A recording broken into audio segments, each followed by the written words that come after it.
My self Pooja, lecturer physics, government polytechnic Changipur Noorpur Bijnor.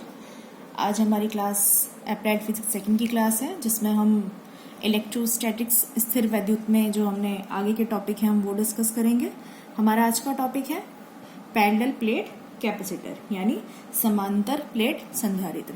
इससे previous class में हमने आपसे डिस्कस किया था कि कैपेसिटर क्या होता है, कैपेसिटर की कैपेसिटेंस क्या होती है, उनके लिए अलग अलग फॉर्मूलेज आए थे, हमने उनकी पोटेंशियल एनर्जी के फॉर्मूले निकाले थे, साथ में एक आइसोलेटेड स्फेरिकल कंडक्टर के बारे में भी डिस्कस किया था।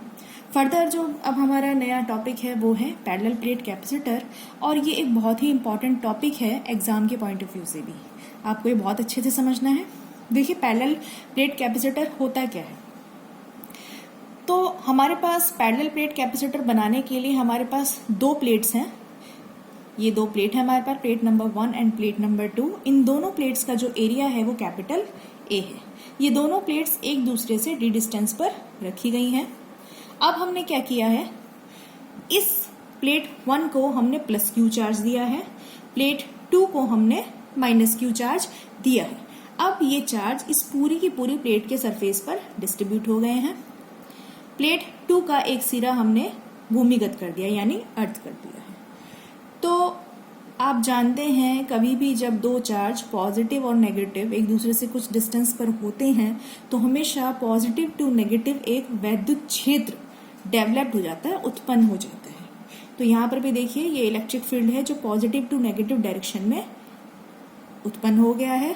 इस पूरे के पूरे कॉम्बिनेशन को पैरेलल प्लेट कैपेसिटर या समांतर प्लेट संधारित्र कहते हैं। ठीक है, तो ये तो हो गया हमारा ये फिगर कि इसके अंदर क्या क्या चीजें हैं, ये हमने बताई है आपको अभी भी। अब देखते हैं इसके न्यूमेरिकल पोर्शन की तरफ कि इसमें अब हमें फर्दर क्या करना है। तो क्योंकि क्यू चार्ज इस ए एरिया की प्लेट पर डिस्ट्रीब्यूट हो गया है, तो सबसे पहले इस प्लेट्स के लिए हम इसकी सरफेस चार्ज डेंसिटी लिखेंगे। सरफेस चार्ज डेंसिटी का मतलब है डिस्ट्रीब्यूटेड चार्ज पर यूनिट एरिया। इसको हम सिग्मा से डिनोट करते हैं, तो sigma is equal to Q upon A. फिर से ध्यान से सुनिएगा, डिस्ट्रीब्यूटेड चार्ज पर यूनिट एरिया, यानी किसी भी एरिया के अंदर कितना चार्ज हमने डिस्ट्रीब्यूट किया है उसे उस प्लेट की सरफेस चार्ज डेंसिटी कहते हैं। इसको हमने इक्वेशन नंबर 1 का नाम दे दिया है। अब हम बात करते हैं, ये जो इलेक्ट्रिक फील्ड यहाँ पर उत्पन्न हुआ है वो कितना है। तो ये जो इलेक्ट्रिक फील्ड ई यहाँ पर है, अगर इन दो प्लेट्स के बीच उत्पन्न होने वाले इलेक्ट्रिक फील्ड की बात करें तो इलेक्ट्रिक फील्ड इंटेंसिटी लिख सकते हैं E is equal to sigma upon epsilon naught, यानी electric field is the ratio of surface charge density and permittivity of free space. इसके अलावा आप ये भी जानते हैं कि अगर हमारे पास इलेक्ट्रिक फील्ड है, अगर ये दो प्लेट्स हैं और इन प्लेट्स के बीच में ये इलेक्ट्रिक फील्ड लगा हुआ है, तो इन दो प्लेट्स के बीच में पोटेंशियल डिफरेंस जितना भी होगा, अगर हम मान लेते हैं वो V है और इन दोनों के बीच का डिस्टेंस D है, तो E को हम इस तरीके से लिख सकते हैं कि E is equal to V upon D। ये आप पहले से जानते हैं। ये वैल्यू हम यहाँ पुट करेंगे तो फर्दर सारी की सारी वैल्यूज और इक्वेशन नंबर 1 को यूज करके हमको मिलेगा V is equal to Q upon A into D upon epsilon naught. उसके बाद हम पहले से पढ़ चुके हैं, धारिता आवेश और विभव का अनुपात होती है। विभव हम यहाँ निकाल चुके हैं, उसकी वैल्यू हम यहाँ रखेंगे तो हमें फाइनल एक्सप्रेशन मिलेगा C is equal to A epsilon naught upon D। ये किसी भी पैरेलल प्लेट कैपेसिटर की धारिता के लिए फॉर्मूला है, बहुत ही इंपॉर्टेंट फॉर्मूला है, न्यूमेरिकल में भी इस्तेमाल होता है, ये आपको याद रखना है। अगर A बराबर 1 मीटर स्क्वायर, यानी जो हमारी प्लेट्स हैं उनका एरिया अगर 1 मीटर स्क्वायर हो, दोनों एक दूसरे से 1 मीटर की दूरी पर रखी हो, तो हमें मिलेगा C is equal to 8.85 into 10 की पावर 12 फेराड और 8.85 पिको फेराड। ये एक स्टैंडर्ड वैल्यू है जो आपको याद रखनी है। इसके अलावा आपको ये भी याद रखना है कि अगर इन पैरेलल प्लेट कैपेसिटर्स के बीच में अभी तो यहाँ पर खाली स्पेस है। अगर इस पैरेलल प्लेट कैपेसिटर के बीच में अगर हम कोई डाई इलेक्ट्रिक मटेरियल प्लेस कर दें तो ये जो धारिता है, जो ये फॉर्मूला हमको मिला है C = A एप्सिलॉन / D, ये चेंज हो जाएगा और उस समय पर ये धारिता जो डाई इलेक्ट्रिक की प्रेजेंट में होगी वो इस धारिता का K टाइम्स होगी। हालांकि अभी थोड़ी देर में हम डिस्कस करेंगे कि पैरेलल प्लेट कैपेसिटर के बीच में अगर डाई इलेक्ट्रिक मटेरियल रख देते हैं तो धारिता किस प्रकार चेंज होती है। तो अब हम डिस्कस करेंगे effect on dielectric material on capacitance of capacitor. तो देखिए, अब हम देखते हैं कि ये फिर से हमारा एक पैरेलल प्लेट कैपेसिटर है। ये देखिए, एक ये प्लेट है और एक ये प्लेट है, plate P and plate Q। इन दोनों का area capital A metre square है और ये दोनों एक दूसरे से d डिस्टेंस पर रखी हुई हैं। प्लेट P पर हमने +Q चार्ज दिया है, प्लेट Q पर हमने -Q चार्ज दिया है और Q का एक हिस्सा हमने अर्थ से जोड़ दिया है, इसको हमने अर्थिंग कर दी है और यहाँ पर एक इलेक्ट्रिक फील्ड जनरेट हो जाता है पॉजिटिव टू नेगेटिव। ये हमारा पैरेलल प्लेट कैपेसिटर है जो हमने प्रीवियस डिस्कस किया था। पहले हम मानते हैं, शुरुआत में हम ये मानते हैं कि इन दोनों प्लेट्स के बीच में कुछ नहीं रखा है, वैक्यूम है या फिर एयर है। तो उस केस में जो हमारी कैपेसिटेंस आती है C0 = A एप्सिलॉन / D। ये हमने अभी थोड़ी देर पहले डिस्कस किया था। अब जो हमारा टॉपिक है वो कहता है कि हमको कैपेसिटेंस निकालनी है जब इन प्लेट्स के बीच में कोई डाई इलेक्ट्रिक मटेरियल रख दिया जाए। तो सबसे पहले तो क्वेश्चन ये आता है कि डाई इलेक्ट्रिक मटेरियल्स होते क्या हैं। तो डाई इलेक्ट्रिक मटेरियल्स वो मटेरियल्स होते हैं जो जनरली तो इंसुलेटर होते हैं, बट अगर उन्हें किसी इलेक्ट्रिक फील्ड में रख दिया जाए तो उनके मॉलिक्यूल्स पोलराइज्ड हो जाते हैं और उनके अंदर एक और इलेक्ट्रिक फील्ड जनरेट हो जाता है। इन मटेरियल्स को हम डाई इलेक्ट्रिक मटेरियल कहते हैं। ठीक है, तो now we placed a slab of dielectric material of thickness T। ये देखिए, ये एक हमारे पास पट्टी है डाई इलेक्ट्रिक मटेरियल की जिसकी जो मोटाई है वो T है, वो हमने इन दोनों प्लेट्स के बीच में रख दी है। तो देखिए, ये T, ये जो पट्टी है, इस पट्टी ने ये जो बीच की डिस्टेंस थी D, T स्पेस इस मटेरियल ने घेर लिया है और बचा स्पेस हमारा D - T। तो D - T जो स्पेस है वो हमारा एम्प्टी है और T स्पेस में हमने इस डाइलेक्ट्रिक मटेरियल को रख दिया है। तो क्योंकि आप जानते हैं कि अभी डिस्कस किया कि जो डाइलेक्ट्रिक मटेरियल हैं वो किसी इलेक्ट्रिक फील्ड की वजह से पोलराइज्ड हो जाते हैं।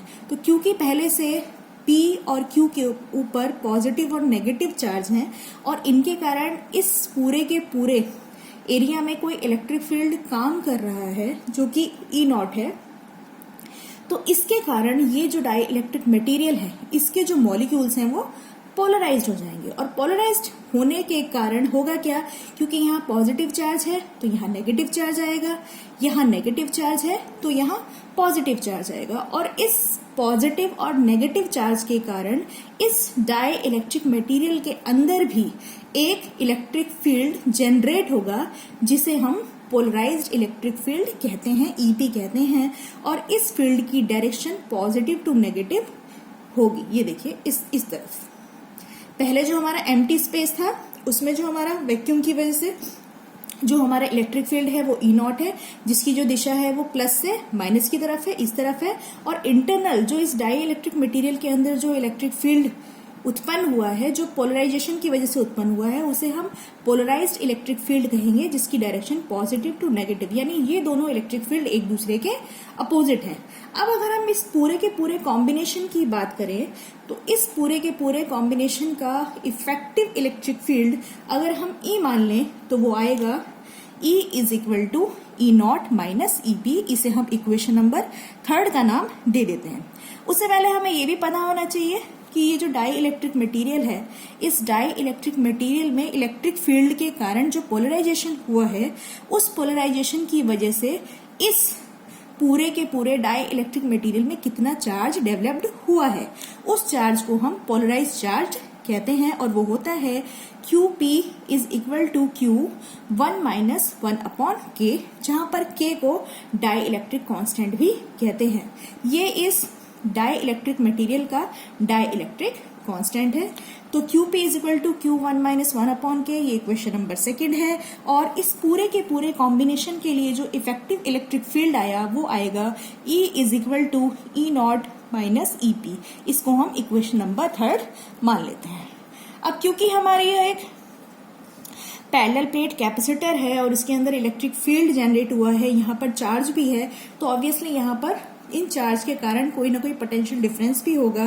वो पोटेंशियल डिफरेंस होगा V is equal to E naught D minus T plus E into T। ये फिर से हमने E is equal to V into D इस फॉर्मूले की हेल्प से लिखा है। आप देखिए इस पूरे के पूरे कॉम्बिनेशन में पोटेंशियल डिफरेंस इस तरीके से लिखा जा सकता है। और इसके अलावा हम ये भी जानते हैं E naught upon E is equal to K, so E is equal to E naught upon K। इस वैल्यू को हम यहाँ पुट करेंगे तो हमको मिलेगा V is equal to Q upon A epsilon naught D minus T plus T upon K। यहाँ पर हमने E नॉट का वैल्यू लिखा है, अभी हमने थोड़ी देर पहले डिस्कस किया था। E is equal to sigma upon epsilon naught. Sigma जो हमारी सरफेस चार्ज डेंसिटी है यानी चार्ज पर यूनिट एरिया, तो sigma is equal to Q upon A। So E naught is equal to Q upon A epsilon naught. E naught का value हम यहाँ put करेंगे। फर्दर हम जानते हैं कैपेसिटेंस, किसी भी कैपेसिटर के लिए जब कैपेसिटेंस लिखते हैं तो वो चार्ज और विभव का अनुपात होती है। तो इस इक्वेशन से हम लिख सकते हैं C is equal to Q upon A epsilon naught D minus T plus T upon K। So C is equal to A epsilon naught upon D minus T plus T upon K। ये किसी भी parallel plate capacitor की धारिता के लिए formula है जब उन दो प्लेट्स के बीच में कोई भी एक डाई इलेक्ट्रिक मटेरियल रखा गया है जिसकी पट्टी की मोटाई T और उसका डाई इलेक्ट्रिक कांस्टेंट K होता है। ये बहुत इंपॉर्टेंट फॉर्मूला है, ये आपको याद रखना है। अब इस एक्सप्रेशन को अगर हम फर्दर कुछ केस हम डिस्कस करें, जैसे कि जब दोनों पट्टियों के बीच में कोई भी मटेरियल नहीं होता है, वैक्यूम होता है, उस समय कैपेसिटेंस कितना था और डाई इलेक्ट्रिक मटेरियल रखने के बाद कैपेसिटेंस कितना हो गया, तो हम कह सकते हैं कि डाई इलेक्ट्रिक मटेरियल की वजह से जो कैपेसिटेंस होती है वो बढ़ जाती है। तो हम लिख सकते हैं C is greater than C not, यानी वैक्यूम के केस में संधारित्र की धारिता कम होती है और डाई इलेक्ट्रिक के केस में संधारित्र की धारिता अधिक होती है। फर्दर अगर हम ये कहें कि अभी तो हमने केवल T मोटाई का एक डाई इलेक्ट्रिक दो प्लेट्स के बीच में रखा था, अगर हम कोई भी स्पेस खाली ना रखें, पूरा का पूरा D डिस्टेंस तक अगर हम डाई इलेक्ट्रिक मटेरियल भर दें तो देखिए क्या होगा। तो इस फॉर्मूले में हम T is equal to D put करेंगे तो C is equal to A epsilon naught D minus D plus T upon K, तो हमें मिलेगा C नॉट इंटू K। यानी जो संधारित्र की धारिता है वो वैक्यूम में जब संधारित्र की धारिता होती है उसका K टाइम्स बढ़ जाती है। ठीक है। तीसरा जो केस है बहुत इंपॉर्टेंट केस है, अगर हम डाई इलेक्ट्रिक मटेरियल के स्थान पर कोई भी कंडक्टिंग मटेरियल उन दो प्लेट्स के बीच में रख दें, उस केस में हमारा डाई इलेक्ट्रिक कांस्टेंट 0 हो जाएगा। और यहाँ पर फिर से दो केस अराइज होंगे। पहला केस होगा अगर थिकनेस D से कम हो, तो उस केस में हम लिखेंगे, देखिए K इज इक्वल टू 0, तो उस केस में हम लिखेंगे इतना, तो हमको मिलेगा A epsilon naught upon D minus T। तो इस फॉर्मूले को देखकर भी हमें ये लगता है कि कैपेसिटेंस इंक्रीज होगी। फर्दर अगर हम देखेंगे कि T इज इक्वल टू, अगर केस सेकेंड में अगर हम T बराबर D रख दें तो हमको मिलता है C is equal to infinite. It means अगर किसी पैरेलल प्लेट कैपेसिटर के अंदर पूरा का पूरा कंडक्टिंग मटेरियल भर दिया जाए तो उस संधारित्र की धारिता इनफाइनाइट हो जाती है। ये सारे केस आपको याद रखने पड़ेंगे। कभी कभी बोर्ड एग्जाम्स में 1 नंबर में या 2 नंबर में आपसे पूछे जा सकते हैं।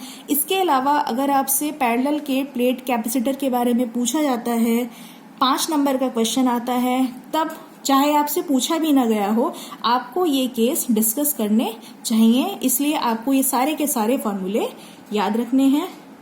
अभी तक हमने पैरेलल प्लेट कैपेसिटर के बारे में पढ़ा। डाई इलेक्ट्रिक मटेरियल के पैरेलल प्लेट कैपेसिटर पे क्या इफेक्ट होते हैं वो हमने पढ़ा। अब हम अपनी नेक्स्ट क्लास में कैपेसिटर की चार्जिंग और डिस्चार्जिंग पढ़ेंगे। आई होप आपको इस लेक्चर की सारी चीज़ें बहुत अच्छे से समझ में आई होंगी। अगर आपकी कोई भी क्वेरी है तो आप कमेंट करके पूछ सकते हैं। Thank you so much.